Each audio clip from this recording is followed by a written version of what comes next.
नमस्कार दोस्तों, मैं सरिता कुमारी वॉब्स स्टडी चैनल में आप सभी का स्वागत करती हूँ। आइए दोस्तों, बाल विकास एवं शिक्षा शास्त्र का टेस्ट सीरीज़ 1 हम लोग पढ़ेंगे, जिसके अंतर्गत प्रीवियस ईयर से रिलेटेड क्वेश्चन को हम लोग सॉल्व करेंगे। किस प्रकार से सॉल्व करना चाहिए ताकि 25 एवं मार्क्स को कवर किया जा सके एग्ज़ाम में, और इससे थ्योरी पर पकड़ बनेगा अगर हम क्वेश्चन को डील करते हैं। तो जिन लोगों ने थ्योरी का क्लास नहीं पढ़ा है, अध्याय 11 तक पढ़ाई हो चुका है, आप लोग डिस्क्रिप्शन से जा करके लिंक पर क्लिक करके पढ़ सकते हैं। लिंक दिया हुआ है डिस्क्रिप्शन में। तो चलिए स्टार्ट करते हैं। दोस्तों, आप लोगों से रिक्वेस्ट है कि चैनल को सब्सक्राइब कीजिए, तभी सारा इन्फॉर्मेशन आप लोगों को मिल पाएगा और होल सिलेबस यहाँ पर कवर कराया जाएगा आप लोग को। तो आप लोग ज़रूर देखें। चलिए स्टार्ट करते हैं। पहला क्वेश्चन है, पियाजे के अनुसार निम्नलिखित में से कौन सी अवस्था है जिसमें बच्चा अमूर्त संकल्पनाओं के विषय में तार्किक चिंतन करना प्रारंभ करता है। ऑप्शन नंबर 1 है मूर्त संक्रियात्मक अवस्था, जो 7 से 11 वर्ष तक की अवस्था होती है। औपचारिक संक्रियात्मक अवस्था, जो 11 वर्ष से ऊपर की अवस्था होती है। संवेदी प्रेरक अवस्था, जो जन्म से 2 वर्ष तक की अवस्था होती है। और पूर्व संक्रियात्मक अवस्था, जो 2 वर्ष से 7 वर्ष की अवस्था होती है। तो इसमें जो अमूर्त संकल्पनाओं के विषय में तार्किक चिंतन करने की बात कही गई है, तो इसका आंसर होगा औपचारिक संक्रियात्मक अवस्था में, क्योंकि जीन पियाजे ने संज्ञानात्मक विकास के सिद्धांत के 4 अवस्था का वर्णन किया है। इंद्रिय जनित गामक अवस्था, जिसे संवेदी प्रेरक अवस्था भी कहते हैं, जो जन्म से 2 वर्ष तक की अवस्था होती है। इसमें बच्चा जो है अनुकरण, स्मृति, मानसिक निरूपण, बच्चा अपने आवश्यकता को या समस्या को रो करके व्यक्त करता है। उसके बाद अगर हम बात करें दूसरी अवस्था जो बताया है, पूर्व संक्रियात्मक अवस्था, दूसरी अवस्था जो जन्म से 7 वर्ष तक की अवस्था होती है, इसमें बच्चों को पहचानने, विभेद करने की क्षमता, भाषा का विकास प्रारंभ हो जाता है बच्चा में। बच्चों में वस्तु के अस्थायित्व गुण का विकास होता है। इस अवस्था में बच्चों को ये पता चलता है कि इस वस्तु की जो अस्थायित्व है उसके पास से अगर हम वस्तु को हटा भी लेते हैं तब भी उसे इस बात की जानकारी होती है कि इसका वजूद है, अभी समाप्त नहीं हुआ है। तो इस अवस्था में पूर्व संक्रियात्मक अवस्था में होती है ऐसा। अब नेक्स्ट है कि मूर्त संक्रियात्मक अवस्था, तीसरा अवस्था जीन पियाजे का संज्ञानात्मक विकास का तीसरा अवस्था मूर्त संक्रियात्मक अवस्था। इस अवस्था में क्या होता है कि वस्तुओं को पहचानने लगता है बालक। 7 से 11 वर्ष तक की अवस्था होती है ये।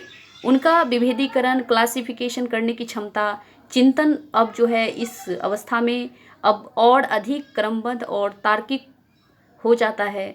इस अवस्था में मूर्त संक्रियात्मक अवस्था, भाषा का पूर्ण विकास होता है। पर्यावरण के साथ अनुकूलन करने के नियम को सीख लेता है बच्चा। और नेक्स्ट जो है औपचारिक संक्रियात्मक अवस्था, इसमें तो चिंतन, अमूर्त चिंतन प्रारंभ कर देता है, अमूर्त तरीका से चिंतन करने लगता है। भाषा की योग्यता चरम सीमा पर होती है। इसमें पूर्ण विकास हो जाता है, भाषा का चरम सीमा पर होता है। बहुत 2-4 लैंग्वेज भी बोल सकता है।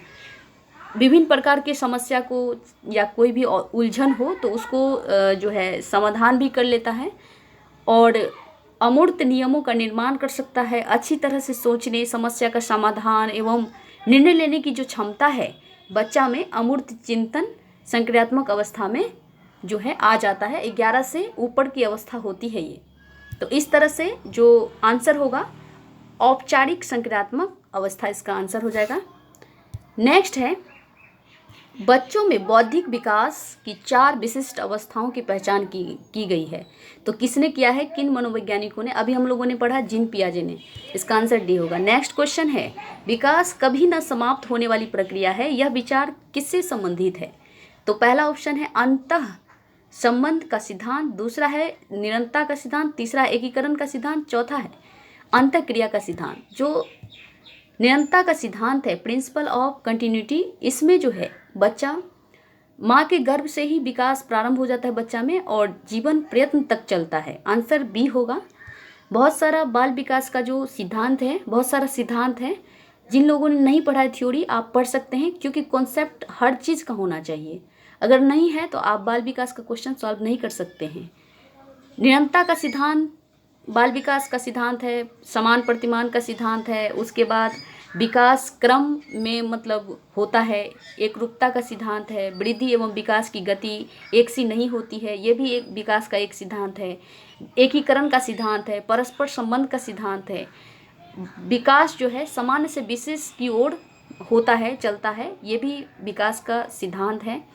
विकास की भविष्यवाणी की जा सकती है, ये भी एक सिद्धांत है।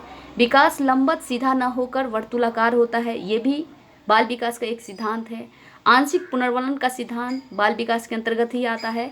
बुद्धि वृद्धि और विकास की जो क्रिया है वंशानुक्रम और वातावरण का संयुक्त परिणाम है, ये भी एक विकास का सिद्धांत है। इस प्रकार से बहुत सारे सिद्धांत है बाल विकास का। तो इसमें जो कह रहा है निरंतरता की बात, जो कभी समाप्त नहीं होने वाली प्रक्रिया है विकास, तो ये हो जाएगा आंसर बी। नेक्स्ट क्वेश्चन है, प्राथमिक स्तर पर एक शिक्षक में निम्न में से सबसे महत्वपूर्ण विशेषता मानना चाहिए। तो प्राथमिक स्तर पर एक शिक्षक में सबसे महत्वपूर्ण विशेषता क्या होनी चाहिए? उसके पास धैर्य और दृढ़ता होनी चाहिए, ये सबसे महत्वपूर्ण विशेषता है प्राथमिक स्तर के टीचर के लिए। नेक्स्ट क्वेश्चन है, निम्नलिखित में से कौन सा विद्यार्थियों में सृजनात्मकता का पोषण करता है? तो सृजनात्मकता के पोषण की बात किया है यहाँ पर। पहला ऑप्शन देख लेते हैं, अच्छी शिक्षा के व्यवहारिक मूल्यों के लिए विद्यार्थी का शिक्षण, प्रत्येक विद्यार्थी की अंतर्जात प्रतिभाओं का पोषण करना एवं प्रश्न करने के अवसर उपलब्ध कराना। तो जब हम बच्चा को अवसर देते हैं तो सृजनात्मकता का विकास ज़्यादा होता है। बच्चा में विकास अगर हम देखना चाहते हैं तो उसे ज़्यादा से ज़्यादा अवसर उपलब्ध कराया जाना चाहिए। अवसर वाला आंसर परफेक्ट होता है और ये सबसे बेस्ट ऑप्शन है, आंसर नंबर बी हो जाएगा। फिर भी हम सी नंबर आंसर देख लेते हैं, विद्यालय जीवन के प्रारंभ में उपलब्धि के लक्ष्यों पर बल देना, परीक्षा में अच्छे अंकों के लिए विद्यार्थी की कोचिंग करवाना, ये सब सबसे बेस्ट ऑप्शन इसमें क्या है सृजनात्मकता के लिए, कि बच्चा को अवसर उपलब्ध कराया जाए। यहाँ पे बी नंबर आंसर सबसे बेस्ट है, तो आंसर होगा बी। नेक्स्ट क्वेश्चन है, नेक्स्ट क्वेश्चन 6 नंबर, वह अवस्था जब बच्चा तार्किक रूप से वस्तुओं और घटनाओं के विषय में चिंतन प्रारंभ कर देता है। याद रखना है तार्किक रूप से। तो हम लोगों ने पढ़ा था अभी, किस अवस्था में होगा? मूर्त संक्रियात्मक अवस्था में तार्किक रूप से बच्चा सोचने लगता है, और अमूर्त जो औपचारिक संक्रियात्मक है उसमें अमूर्त रूप से सोचने लगता है। तो इस तरह से आंसर हो जाएगा मूर्त संक्रियात्मक अवस्था डी। नेक्स्ट है, निम्नलिखित में से किस अवस्था में बच्चे अपने समवयस्क समूह के सक्रिय सदस्य हो जाते हैं? तो समवयस्क मतलब समूह के सक्रिय सदस्य जो है किस अवस्था में होता है? तो किशोरावस्था में हो जाता है। किशोरावस्था में बच्चा जो है समवयस्क समूह के साथ उसमें एक्टिव रहता है, ग्रुपिंग करता है, इस तरह से किशोरावस्था इसका आंसर हो जाएगा। नेक्स्ट क्वेश्चन है, निम्न में से या निम्न कक्षाओं में शिक्षण की खेल विधि यानी प्ले मेथड आधारित है, किस पे आधारित है? खेल विधि किस पे आधारित है? देखते हैं। पहला ऑप्शन है शारीरिक शिक्षा कार्यक्रम के सिद्धांत पर, शिक्षण विधि के सिद्धांत पर, विकास एवं वृद्धि के मनोवैज्ञानिक सिद्धांत पर, और शिक्षण सामाजिक सिद्धांतों पर। तो इसका सबसे बेस्ट ऑप्शन जो होगा विकास और वृद्धि के सिद्धांत पर जो है खेल विधि, शिक्षण में खेल विधि आवश्यक है। ये ऑप्शन सी नंबर होगा इसका सही आंसर। नेक्स्ट क्वेश्चन है, बच्चों के संज्ञानात्मक विकास को सबसे अच्छे तरीके से कहाँ परिभाषित किया जा सकता है? सबसे अच्छे तरीके से बच्चों के संज्ञानात्मक विकास को, पहला ऑप्शन है खेल के मैदान में, दूसरा है विद्यालय एवं कक्षा में, तीसरा है गृह में, चौथा है ऑडिटोरियम में। गृह नहीं होगा, ऑडिटोरियम नहीं होगा। अब हमें खेल का मैदान भी नहीं होगा, आंसर कौन सा होगा? बी। बी नंबर सबसे बेस्ट ऑप्शन है, विद्यालय एवं कक्षा में ही संज्ञानात्मक विकास को जो अच्छे तरीके से पहचाना जा सकता है, परिभाषित किया जा सकता है कि इस बच्चा का संज्ञानात्मक विकास अच्छा है, किस बच्चा का नहीं अच्छा है, उसमें सुधार लाया जा सकता है। तो आंसर कौन सा होगा? बी होगा, विद्यालय एवं कक्षा में। नेक्स्ट क्वेश्चन है, निम्न में से कौन पियाजे के अनुसार बौद्धिक विकास का निर्धारित तत्व नहीं है? तो जिन पियाजे ने बौद्धिक विकास के बारे में बताया है, संज्ञानात्मक विकास का सिद्धांत दिया है, जिसमें उन्होंने सामाजिक संरचना के बारे में चर्चा नहीं किया है। सामाजिक संरचना, जब भी सामाजिकता की बात आएगी तो इसका आंसर होगा कोहलबर्ग। कोहलबर्ग ने सामाजिकता का सिद्धांत दिया है। सामाजिक विकास का सिद्धांत किसने दिया है? कोहलबर्ग ने दिया है। तो इसका आंसर जो है ये तत्व नहीं होगा इसमें, निर्धारित तत्व बौद्धिक विकास में चूँकि पियाजे का है ये, याद रखना है कोहलबर्ग, ये बार बार पूछा जाता है। कोहलबर्ग सामाजिकता से संबंधित है, तो इसका आंसर हो जाएगा ए। अनुभव संतुलितीकरण इसमें है, लेकिन सामाजिक संरचना का सिद्धांत इसका निर्धारित तत्व नहीं है। नेक्स्ट क्वेश्चन है, बालकों की सोच अमूर्तता की अपेक्षा मूर्त अनुभवों एवं प्रत्ययों मतलब कॉन्सेप्ट से होता है, यह अवस्था है। तो देखिए, मूर्त अनुभव और प्रत्यय से होता है किसी भी बच्चा को ज्ञान, तो कौन सी अवस्था है? अभी हम लोगों ने पढ़ा था पियाजे की 4 अवस्था, जीन पियाजे का संज्ञानात्मक विकास का 4 अवस्था पढ़ा था, जिसमें 7 से 12 तक की जो अवस्था थी, कौन सी? मूर्त संक्रियात्मक अवस्था। तो ये हो जाएगा इसका आंसर ए। नेक्स्ट क्वेश्चन है, विकास के संदर्भ में निम्न में से कौन सा कथन सत्य नहीं है? विकास के बारे में कह रहा है, तो यहाँ पे देखिए पहला ऑप्शन दिया हुआ है, विकास की प्रत्येक अवस्था में खतरे अपने खतरे हैं। तो खतरे का मतलब ये है यहाँ पर कि प्रत्येक अवस्था में जो विकास का जो प्रत्येक अवस्था होता है उसमें अपनी अपनी रिस्पॉन्सिबिलिटी है, कुछ जो कठिनाइयाँ आती है उसको झेलना पड़ता है। तो इस तरह से ये सही है, विकास की प्रत्येक अवस्था में अपने खतरे हैं, अलग विशेषता जिसको कहते हैं, तो ये सही है। विकास उकसाने या बढ़ावा देने से नहीं होता, ये बात गलत है क्योंकि होता है। तो आंसर कौन सा हो जाएगा? ए। फिर भी हम सी नंबर क्वेश्चन देखते हैं, विकास सांस्कृतिक परिवर्तनों को प्रभावित करता है, बिल्कुल करता है। विकास की प्रत्येक अवस्था में अपनी अवस्थाएं होती है, बिल्कुल होता है। तो आंसर हो जाएगा इसका बी, क्योंकि ये कह रहा है नहीं है और होता है, तो आंसर गलत कह रहा है पहचानने के लिए, तो बी होगा। नेक्स्ट क्वेश्चन है, निम्न में से कौन सा विकासात्मक कार्य उत्तर बाल अवस्था के लिए उपयुक्त नहीं है? उत्तर बाल अवस्था की बात पूछ रहा है, तो यहाँ पे देखिए, सामान्य खेलों के लिए आवश्यक शारीरिक कुशलताएं सीखना, उत्तर बाल्यावस्था में ये चीज़ होता है। दूसरी बात, पुरुषोचित और स्त्रीयोचित सामाजिक भूमिका को प्राप्त करना।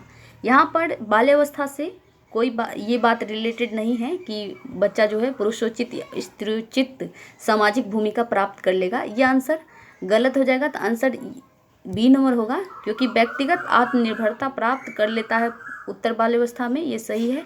अपने हम उम्र बालकों के साथ रहना सीखता है, ये भी बात सही है। उत्तर बाल्यावस्था में हम जानते हैं बाल्यावस्था जो होता है 2 प्रकार का होता है। बाल अवस्था 2 प्रकार का होता है, पूर्व बाल्यावस्था और उत्तर बाल्यावस्था।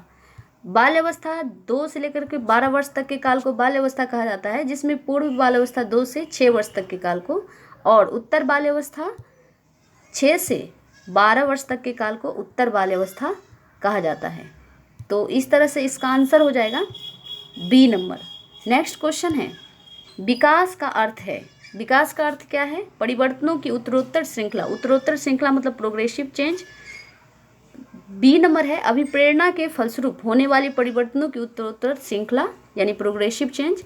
सी नंबर है, अभिप्रेरणा और अनुभव के परिणाम स्वरूप होने वाले परिवर्तनों की उत्तरोत्तर श्रृंखला। और डी नंबर है, परिपक्वता एवं अनुभव के परिणाम स्वरूप होने वाली परिवर्तनों की श्रृंखला। तो सबसे बेस्ट ऑप्शन हमें चूज करना होता है, तो सबसे बेस्ट ऑप्शन क्या होगा? डी होगा, क्योंकि इसमें परिपक्वता और अनुभव दोनों का बात किया हुआ है, तो आंसर होगा डी।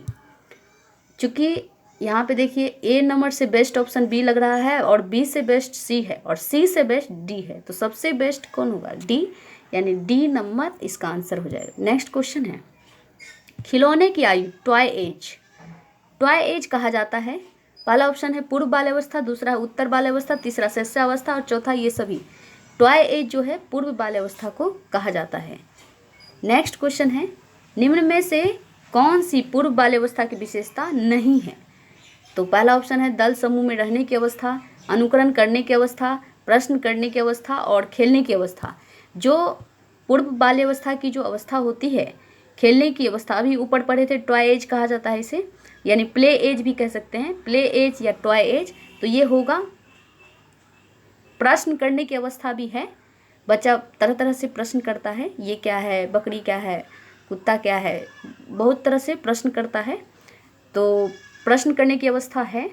उसके बाद अनुकरण, अनुकरण मतलब नकल करता है, जिस तरह से घर में बोला जाता है जिस तरह से किसी के साथ बिहेव करते हैं या कोई भी काम हो उसका अनुकरण कर लेता है बच्चा, तो ये भी होगा। लेकिन दल या समूह में बच्चा नहीं रहता है पूर्व बाल्यावस्था में, क्योंकि पूर्व बाल्यावस्था 2 से लेकर 6 वर्ष तक की अवस्था होती है और इस अवस्था में बालक जो है माँ से ज़्यादा चिपके रहता है। तो इस तरह से आंसर कौन सा होगा इसका, नहीं पूछ रहा है तो दल या समूह वाला होगा, ए नंबर आंसर हो जाएगा। नेक्स्ट क्वेश्चन है, उत्तर बाल्यावस्था में बालक भौतिक वस्तुओं के किस आवश्यक तत्व में परिवर्तन समझने लगता है। पहला है द्रव्यमान, दूसरा है द्रव्यमान और श्रृंखला, तीसरा है संख्या और चौथा है द्रव्यमान, संख्या एवं क्षेत्र। तो सबसे बेस्ट ऑप्शन इसमें होगा डी। नेक्स्ट क्वेश्चन है, व्यक्तित्व अस्थायित्व समायोजन है। पहला ऑप्शन है पर्यावरण के साथ, दूसरा है जीवन के साथ, तीसरा है प्रकृति के साथ और चौथा है ये सभी। तो व्यक्तित्व अस्थायित्व समायोजन जो है पर्यावरण के साथ भी होता है, जीवन के साथ भी, प्रकृति के साथ, ये सभी हो जाएगा इसका आंसर डी। नेक्स्ट क्वेश्चन है, दूसरे वर्ष के अंत तक शिशु का शब्द भंडार हो सकता है। पहला है 100 शब्द, दूसरा है 60 शब्द, तीसरा है 50 शब्द और चौथा है 10 शब्द। तो हम जानते हैं कि जो सबसे बेस्ट ऑप्शन इसमें है 100 शब्द होगा, क्योंकि दूसरे वर्ष के अंत तक पूछा है। अब हम इसके बारे में थोड़ा सा डिस्कशन कर लेते हैं। जो बच्चा का शब्द भंडार होता है जन्म से लेकर के, अगर हम बात करते हैं जन्म से, तो जन्म से लेकर के 8 माह तक बच्चा 0 वर्ड सीखता है, इसमें कुछ नहीं सीख पाता है। और 9 माह से लेकर के 12 माह तक, ये माह की बात हो रही है, तो 3 से 4 वर्ड ही बच्चा सीख पाता है, यानी क्षमता होती है 3 से 4 वर्ड सीखने की। नाना, मामा, माँ ऐसे शब्द उच्चारित करने लगता है 9 से 12 माह में बच्चा। उसके बाद 1.5 साल तक जो है बच्चा जो है 1.5 साल तक 10 या 12 वर्ड सीखता है। उसके बाद अगर हम बात करें 2 वर्ष में बच्चा क्षमता कितना होता है बच्चा का, वर्ड कैपेसिटी 272 शब्द को सीख जाता है बच्चा।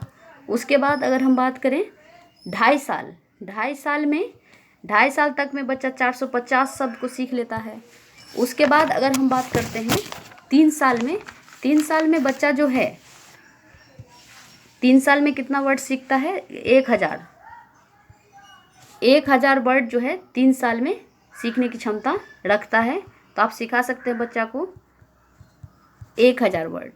नेक्स्ट है कि 3.5 साल, अगर हम 3.5 साल बोलते हैं 3.5 साल, तो इसमें जो है बच्चा 12 से 50 वर्ड तक क्षमता होता है बच्चा का सीखने का। 4 साल की बात करें तो इसमें 1600 वर्ड को भंडारित कर सकता है बच्चा। 5 साल की बात करें तो 2100 शब्द सीख सकता है, इसीलिए अगर उससे कम सीखा है तो आप सिखा सकते हैं। उसके बाद 11 वर्ष की बात करते हैं डायरेक्ट, तो 11 वर्ष तक में 2100 शब्द बच्चा सीख सकता है। उसके बाद 14 वर्ष की बात करें, 14 वर्ष तक आते आते बच्चा जो है 11 वर्ष में बच्चा जो है 5000 शब्द तक सीख जाता है, क्योंकि बाल्यावस्था का लास्ट एज होता है 50,000 वर्ड तक 11 वर्ष में सीख लेता है। और 14 वर्ष तक आते आते बच्चा जो है 80,000 वर्ड सीखने की क्षमता डेवलप कर लेता है। उसके बाद अगर हम बात करें 16 वर्ष में 1 लाख से अधिक वर्ड जो है कैपेसिटी हो जाता है बच्चा में। तो इस तरह से यहाँ पर जो ऑप्शन होगा दूसरे वर्ष के अंत में 100 शब्द होगा। नेक्स्ट क्वेश्चन है, शर्म तथा गर्व जैसी भावना का विकास किस अवस्था में होता है। पहला है शिशुअवस्था, दूसरा बाल्यावस्था, तीसरा किशोरावस्था, चौथा है वृद्धावस्था। तो शर्म और गर्व जो है ये बाल्यावस्था में होता है बच्चा में, माँ के आंचल से चिपका रहता है, क्योंकि 2 वर्ष से 12 वर्ष की अवस्था होता है। तो पूर्व बाल्यावस्था तक बच्चा जो है माँ से ही चिपका रहता है। इस तरह से शर्म और गर्व की जो अवस्था होती है बाल्यावस्था होगी। नेक्स्ट क्वेश्चन है, मैकडूगल के अनुसार मूल प्रवृत्ति जिज्ञासा का संबंध कौन से संवेग है। तो पहला ऑप्शन है भय, दूसरा घृणा, तीसरा आश्चर्य, चौथा भूख। आश्चर्य होगा इसका सही आंसर। ये फैक्चुअल क्वेश्चन है, आप लोग याद रखिए, मैकडूगल का बात किया है और मूल प्रवृत्ति जिज्ञासा का संबंध जो है किस संवेग से है, तो आश्चर्य से है। नेक्स्ट क्वेश्चन है, शैशवावस्था की मुख्य विशेषता क्या नहीं है। तो शैशवावस्था की मुख्य विशेषता के बारे में हम लोग शैशवावस्था में पढ़े थे, तो जानते हैं। सीखने की प्रक्रिया में तीव्रता, ये बात सही है। जिज्ञासा की प्रवृत्ति होती है। चिंतन प्रक्रिया ये नहीं होती है, क्योंकि चिंतन प्रक्रिया जो है बाल्यावस्था में शुरू होता है चिंतन प्रक्रिया। अनुकरण द्वारा सीखने की प्रक्रिया, ये भी सही है। बच्चा नकल के माध्यम से ज़्यादा सीखता है, तो आंसर कौन सा होगा, नहीं पूछ रहा है, तो आंसर सी होगा, चिंतन प्रक्रिया।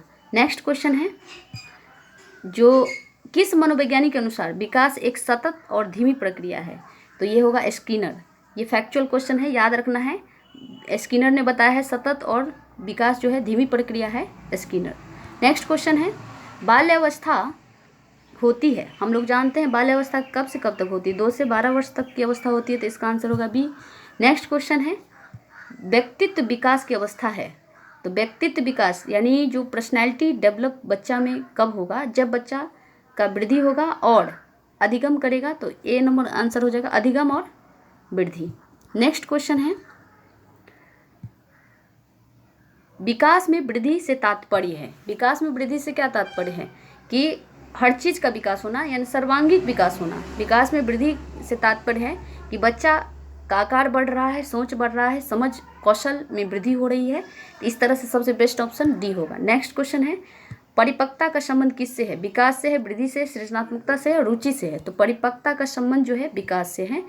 जिस तरह से मतलब अगर बच्चा परिपक्व जिस प्रकार से होता है, तो विकास उतना ज़्यादा उसमें होता है।